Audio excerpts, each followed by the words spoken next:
Arriving in Yungali. Well, when we arrived, it was the middle of the night, so I couldn't see much. So, going to Yungali for the first time during the day when I could see it, I was a little bit surprised because even though the city is spread out a bit, the buildings are not real big. There are not a lot of high buildings or not tall buildings like cities in America. So I was surprised a little bit how small things were. And going to town for the first time,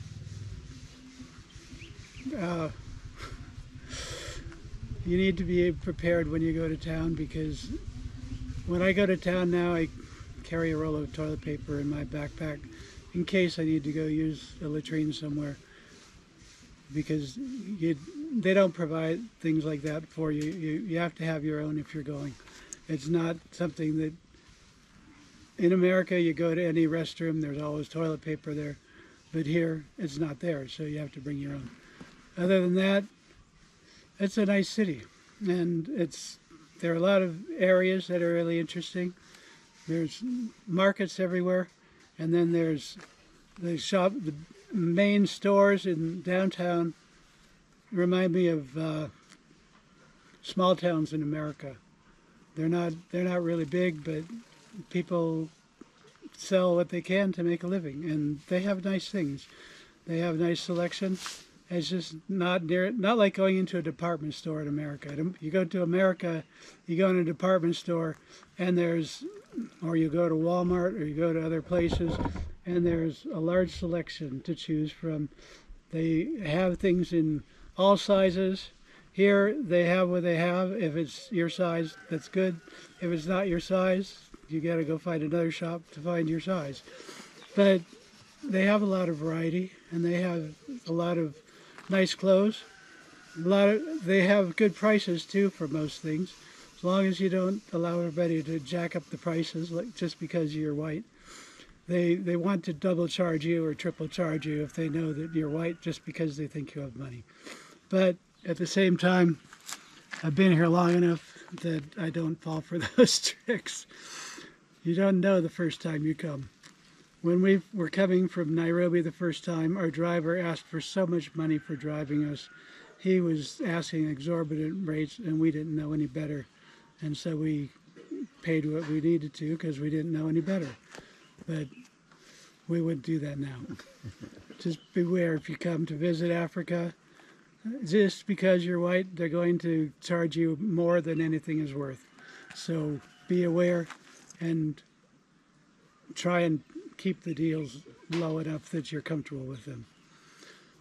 Kenyan food is interesting. I mean, it's a different culture. It's a different food, but the maize here is harder and not as sweet as as moist as the maize in America. They grind it and they make cornmeal. They make corn flour out of it, and they make a main dish called ugali, which is a thick corn porridge basically, but it's thick enough and hard enough that you slice it like bread and you dip it in the soup and you eat it, and it's fine. It's not my favorite, but I mean, I've eaten it. I like the chapati better, which is a flatbread that they make from wheat flour, and I like that a lot better. Mostly what they have is chicken or beef, and that's occasionally that they have that, not every day like we have in America. We eat meat every day in America. We eat meat or eggs or cheese 3 meals a day in America, but here you get meat a couple times a week maybe. You get meat when you want to. If you're going to town, you can buy meat. You can buy chicken or beef or whatever, but chicken, beef, or goat, those are the main meats that they have here. But usually the side dishes are going to be chapati, which is the flatbread, or ugali, which is the thick corn porridge, or they have rice or a couple other things, but that's mostly the main dishes that they have here. And usually they prepare the meat with a soup that you dip the ugali into to add flavor to it, because the ugali the corn bread basically is not flavored. There might be salt in it, but you get the flavor from the soup that you dip it in, and the sweetness of the maize itself. Another dish that they eat a lot is githeri, which is it's corn and beans with a sauce. And the thing about the corn here is it's much harder and drier than the maize in America, so that's not my favorite dish. I eat it when I need to, but it's like if I'm a guest somewhere, I'll eat whatever they give me, and that's fine. I can eat it fine. But as far as my preference, I would rather eat more Western style dishes. My wife cooks a lot of things here the way we would in America. We cook chicken here the way we would do it in America. They tend to cut it into, well, in Peter's family, in Bishop Simeon's family, they cut the chicken into small pieces because they have like a dozen people in their family, and so everybody gets a little bit of meat. If they buy beef, they cut it up and they dry it and they season it, and then they cook it into soup so it re-moisturizes it. But if we were making beef ourselves, we would, cook it into a stew. We would make it very moist and very soft and very tender, like we do in America. But they tend to make their meat drier and harder here than we do in America. And you get used to it, and it tastes good. I prefer the chicken over the beef because the beef here has a more of a gamey flavor than the beef in America to me. I don't know why. Probably because they're just raised, mostly wild. The animals graze and they eat whatever they eat whatever food they're given to them. Usually it's either a type of grass or they are sent with a child out to graze along the highways because that's where they have enough grass to feed the cows. I guess that's mostly it for the food. The culture of Kenya. Because I live in the village, we find out that even like small towns in America, many people are relatives. Many people are cousins, many people are brothers, sisters, uncles, aunts. So many people are related to each other here. But the biggest difference in Kenyan culture versus American culture is the fact that men marry more than one wife here.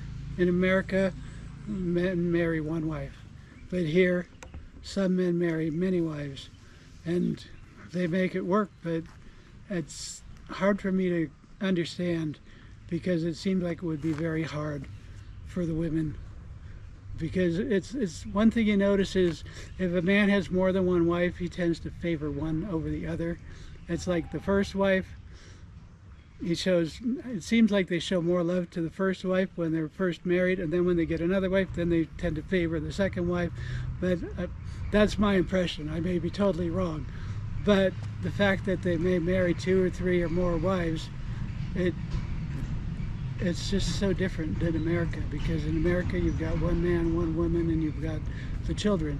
Here, all of the parents and all of the relatives help take care of the children. It's like my daughter married a Kenyan man, and she's got people who come and help out around the house, but everybody treats anyone who's taking care of the children, anyone who's taking care of the area that the children live, like another mother, like another father, like another uncle or aunt. And it's like everybody help. It's like you watch a pride of lions, and the lionesses all work together to help take care of the cubs. That's the way it is with the African family. The father, the mother, the other mother, the aunt or uncle, anyone who's around, they all help take care of the children, like as if they're the parent. So it's like everyone pitches in, everybody helps out, and the children feel like they belong to everybody, basically. So they know who their parents are, but everybody pitches in and takes care of them. That's a big difference compared to America. In America, we have uncles and aunts, but we don't all live close to each other. We tend to live in many different places, and so So each set of parents takes care of their own children. And when you're visiting with relatives, visiting with cousins or uncles or aunts, the children play together. But all the uncles and aunts don't necessarily take care of your children. They take care of their own children instead of everybody else. It's like if you're at their house, they'll take care of you, they'll feed you, they'll give you a place to sleep and whatever else. But it's not like they're taking responsibility for everybody else's children. But here, everybody takes care of each other's children here. Kenyan people are very friendly. They're very nice and they're very friendly. Most people seem like they care about you and they're interested in you. Some people, you know, because of the questions that are asked, some people are only interested in you because they think you have money to give to them. But most people are friendly, most people are kind, most people are caring, and most people take an interest when you're around because they're just a very outgoing, friendly people. The Kenyans are very friendly. When you go to the big cities, you know that you cannot just trust people because there are people who will take advantage of you in the big cities. There are people who will kidnap Zungus in the big cities. There are people who will try to poison you in the big cities. There are people who will try to drug you. There are people who will want to steal your phone. So it's like you go to the big cities and you have to be much more on your guard than in the local communities. It's a lot different. In America, same thing. You know, there are people who are criminals and people who are out to get whatever they want to get.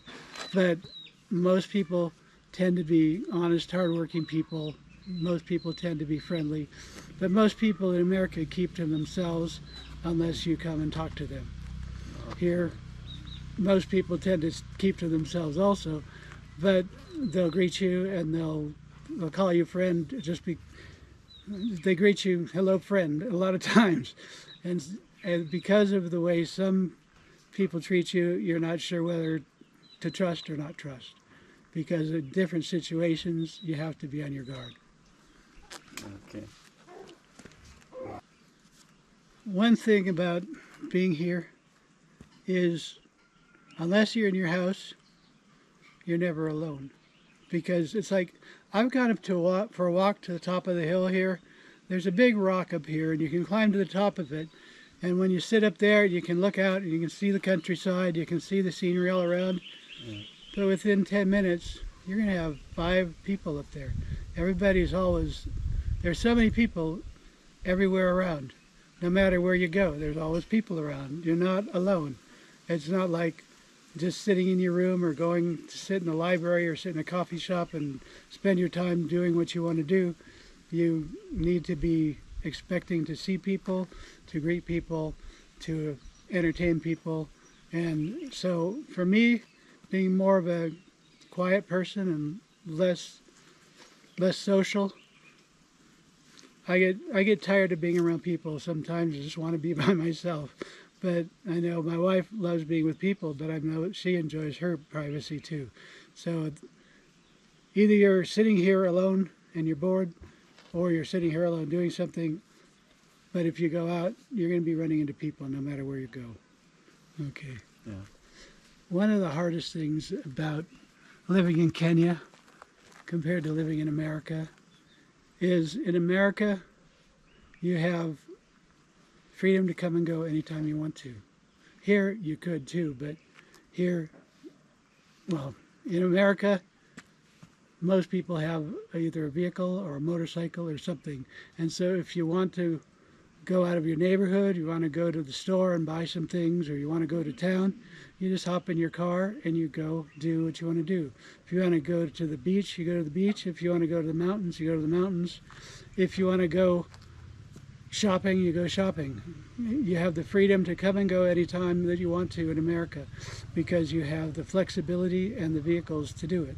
Here, we've got motorcycles. We actually own 4 motorcycles, but you need to have someone who knows how to drive the motorcycle, and unless you know how to drive it yourself, you have to pay somebody to take you to town. The taxis in Kenya are really the motorcycles. The motorcycle drivers are called boda drivers, and the motorcycles are called bodas or boda boda. And people if they want to go run an errand or go to the doctor or do something, they'll go out to the street and they'll flag down a motorcycle. Like in New York, people would go out to the street and they'd flag down a taxi cab, or they'd hop in a subway to go somewhere. Here, you wait for a motorcycle to come and you flag them down like this. You flag them down. This means come, basically, and they'll come and you say where you want to go and ask them how much it costs, and if it's a fair price, you get on the boda and you just trust them to take you where you want to go, and to go shopping or to go getting food or whatever you need. Whereas in America, you just have the freedom and flexibility to come and go anytime you want. Here, if you don't have a vehicle or you don't have a driver, you're in the village all the time, and you can go for a walk, you can go up in the hills, you can go down the street, but mostly you're around home, mostly you're around the home, your home or neighbors' homes, and you don't go anywhere else unless you either have the money or a way to get there. So you don't have the flexibility and freedom to go anytime you want unless you can afford to. Still not the same as getting in a car and driving yourself.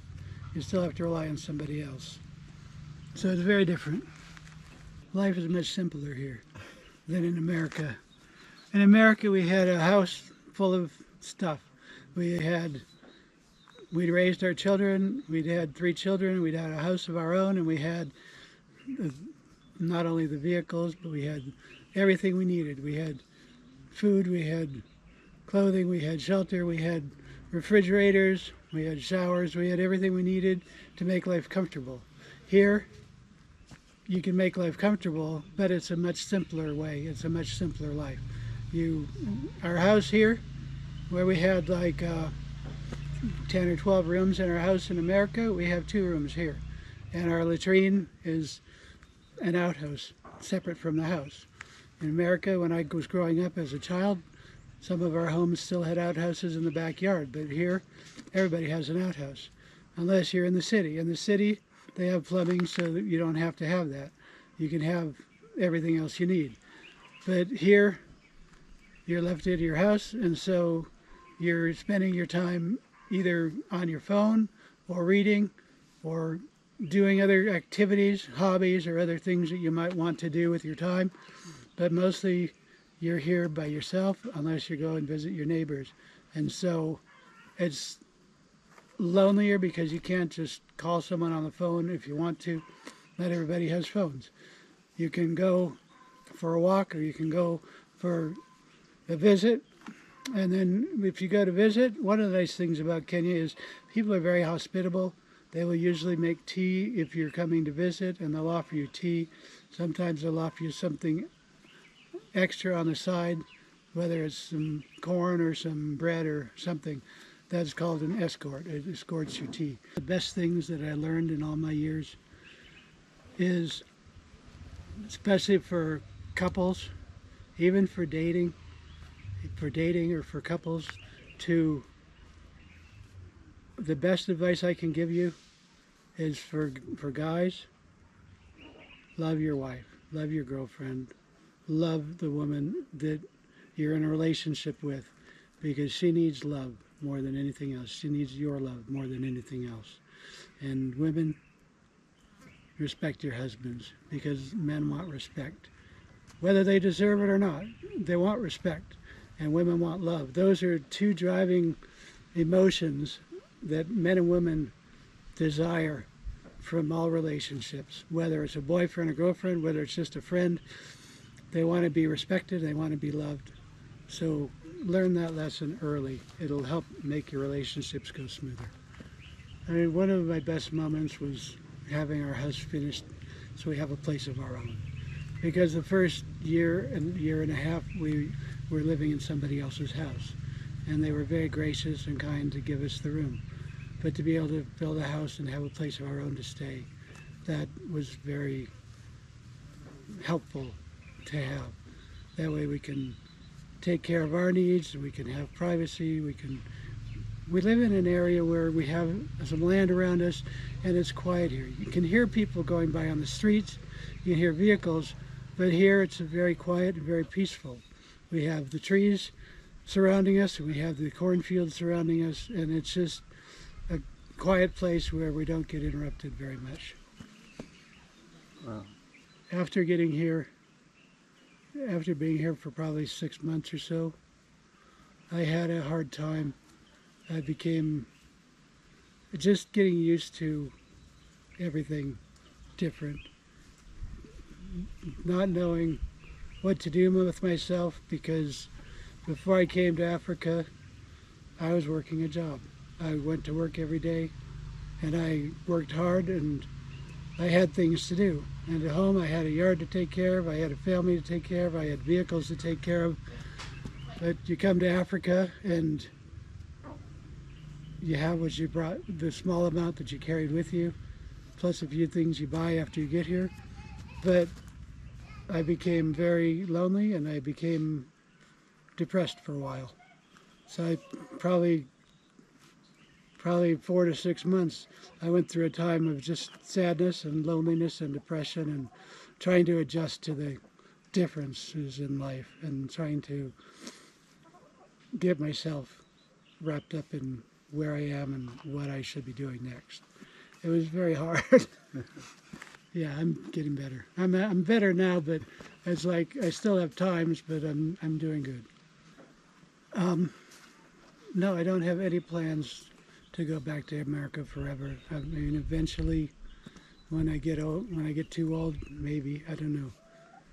But it's like if my wife were to die, or if I were to die, I don't know what would happen next. I know if my wife would die, I'd go back to America. But Africa is a tough continent. There are many things about Africa that are very hard. I mean, the cost of living is difficult, but we can cope with that. The diseases are different than America. The malaria, the mosquitoes carry malaria. The mosquitoes during the day are not a problem, but the mosquitoes at night, they're the ones that carry malaria. And malaria is a parasite, and it gets in your blood, and it destroys your blood. So it makes you weak, and it takes away your strength, and it can kill you. And I know between that and an amoeba that I got one time, which also drained my strength and nearly killed me. The first 2 years we were here, Africa made a serious attempt to kill me, to kill my wife, to kill my daughter at various times. There are things about Africa that are devastating, sickness-wise, and you don't have the level of medical training with most doctors here that you have in America. So you have to treat most diseases yourself, unless it's serious. And if it's serious, you go to the hospital, and if you go to the hospital, you have to have enough money to pay the bills, because you don't have insurance. I mean, you have some insurance here, and it helps cover small things, but you don't have anything that's going to cover anything devastating. People die all the time here. And one of the things about Africa, sickness, disease, accidents, there are funerals nearly every week that people have to go to, because so many people are dying all the time. Friends and relatives and neighbors. I would say 1 to 2 times a month, our friends, our African friends, need to go to one funeral or another, because there are so many people who die here. In America, people die and there are funerals, but it's an occasional thing. For most families, you might have 1, 2, maybe 3 funerals in a year. But here, there are funerals every month. And everybody has to pitch in to help pay for the cost of the funeral, because everybody's so poor. Everybody asks for donations, everybody asks for help to help pay for the funerals, to pay for the food, to pay for whatever is needed for all these things. And it's a constant monthly necessity. So it's so different from America, because in America, death is rare. You see it occasionally, but here you see it all the time. In fact, you see it not only from disease, but there was one day that the boda drivers killed someone out here on the street near here. because I don't know what was going on. But it's like I said, in Africa, in Kenya, the community takes care of justice sometimes because the police don't take care of most of these things. The police can't always be trusted, and the police take advantage in many ways. But because of that, the boda drivers take the law in their own hands. Other people take their own law in their own hands. One day I was riding past our church on a motorcycle, and I saw a guy laying in the street who had been beaten up by neighbors, by a mob near the church because he was accused of stealing a goat. These are the kinds of things that happen occasionally. The guy was accused of stealing a goat. I don't know if he did or didn't, but he was beaten nearly to death because of it. I don't know if he died or not, because I was just passing by. But out here I know that a man was killed because of it. And you see these things occasionally. It's just, like I said, it's like the Wild West in the 1800s in America. Frontier justice. If you're looking to relocate to Africa or relocate to Kenya, the best thing you can do is to think 2 or 3 times about it before you make that decision, because it's not America. It's like when people go to Mexico, they know if they do something wrong and they go to jail, they're going to be beaten, they're going to be abused, they're going to be they're not going to have the rights and the freedoms that they have in America. There's no option to call a lawyer, there's no option to call for help. In America, if you get arrested for some reason, you have a phone call to call a friend or to call a lawyer, to call somebody. Here, you don't have that. If you come to Africa, if you do want to come to Africa, you need to try and find people who are trustworthy and reliable, that you can have somebody that's going to help give you advice and help walk you through the things that you're not aware of about the culture, the things that you're not aware of. It's like Peter has walked us through so many things, from getting legal papers done, because it's different here. If you're trying to do paperwork for a purchase, for land or for other things, if you're going to try and buy a piece of land, if you even can, you need to have the whole family involved. You need to have every member of that family get involved in the process, because if they don't, they can come back later and someone can have a dispute and take the land back from you, and you lose everything that you put into it. There are a lot of things that you're not aware of. It's like just pointing your hand at somebody, pointing your finger at someone. That's basically forbidden here, because in America you do that anytime you want to. But here they think you're threatening them if you point your finger at them. My wife got taken to the local police one time because she was giving a sermon, and the sermon was talking about how someone in the Bible was killed, or something happened to them because of something that they chose to do. And the man who owned that building took it as if she was threatening him. She was just preaching a sermon, but he took it as if he was being threatened by her, and he had her arrested. We're glad that we had friends at that point, because we had members of Parliament call and say, if you take her to that jail, we're going to send cars and we're going to get her out. You cannot arrest this woman. She had friends who were able to help her. And that's one thing you need to find as soon as you can if you come to Africa, because not everybody's trustworthy. A lot of people are going to try and take advantage. A lot of people are going to lie, cheat, or steal. And you need to try and find reliable, trustworthy people who can have your back, because you don't know the culture and you don't know what you might say or do that's taken a different way than you intended.